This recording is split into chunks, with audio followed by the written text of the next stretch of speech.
Hello મિત્રો, ફરીવાર તમારું સ્વાગત છે આજના નવા વ્લોગમાં. આજે આપણે જવાનું હતું વાડીએ ને આવતીકાલે મિત્રો આપણે માંડવી કાઢી હતી. વિડીયો કાંઈ બનાવવામાં આવ્યો નહોતો કારણ કે સ્કૂલે હતા એટલા માટે. તો જોઈ શકો છો આપણે આ માંડવી કાલે કાઢી હતી મિત્રો, અને રાત્રે વરસાદ આવી ગયો હતો તો આ ભાઈની માંડવી રહી ગઈ હતી. આજે તે કાઢે છે, જોઈ શકો છો તમે. શું તો મિત્રો વરસાદના કારણે બપોર સુધી તડકો રહ્યો, એમાં એને માંડવી કાઢી નાખી છે. ઘણા લોકોની માંડવી પણ બગડી છે મિત્રો, કારણ કે વરસાદ અચાનક આવી ગયો હતો. ખાલી અડધી કલાક જ રાતે આવ્યો હતો પણ પાણી થઈ ગયું હતું, બધે આવું ગારો થઈ ગયો હતો મિત્રો. તો મિત્રો આજે આપણે જવાનું છે વાડીએ, તો ચાલો જઈએ. પછી ભાઈ આપણે નીકળી ગયા વાડી સાઈડ. જે તમને હમણાં ઠેસર દેખાડતો હતો મિત્રો, જોઈ શકો છો ચાલુ જ છે ઠેસર.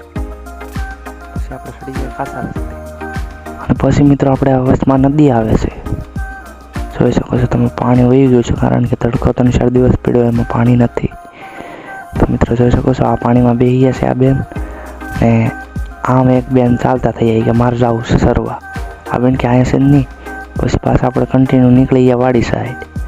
પછી મિત્રો આપણે આવી ગયા પાછા વાડીએ આવી ગયા મિત્રો. આવી રીતનો કંઈક નજારો હતો વાડીનો મિત્રો. પછી આપણે જવાનું હતું ચા બનાવવા માટે. પછી આપણે આવી ગયા ચા બનાવવા માટે. પપ્પાએ ચા બનાવી નાખી હતી. પછી ભાઈ 4 વાગી અને વરસાદ મંડાઈ ગયો હતો ને આપણે અજમા પરવાના મજૂર રાખેલા હતા. ફાઇનલી મિત્રો અમે પૂગી ગયા છીએ ઘરે, અને નાહી ધોઈને ફ્રેશ થઈને બેઠા છીએ મિત્રો. અને વિડીયો કેવો લાગ્યો હોય, સારો લાગ્યો હોય તો ફોલો કરતા જજો, લાઈક કરી દેજો, શેર કરી દેજો, કોમેન્ટ કરતા જજો મિત્રો. આવા જ વિડીયો મળતા રહેશે. યુટ્યુબમાં પણ તો આ વિડીયો આવી ગયો છે, તો ઝડપથી આપણી બાયોમાં લિંક છે, તો ઝડપથી જુઓ. મળીએ બીજા વ્લોગ સાથે.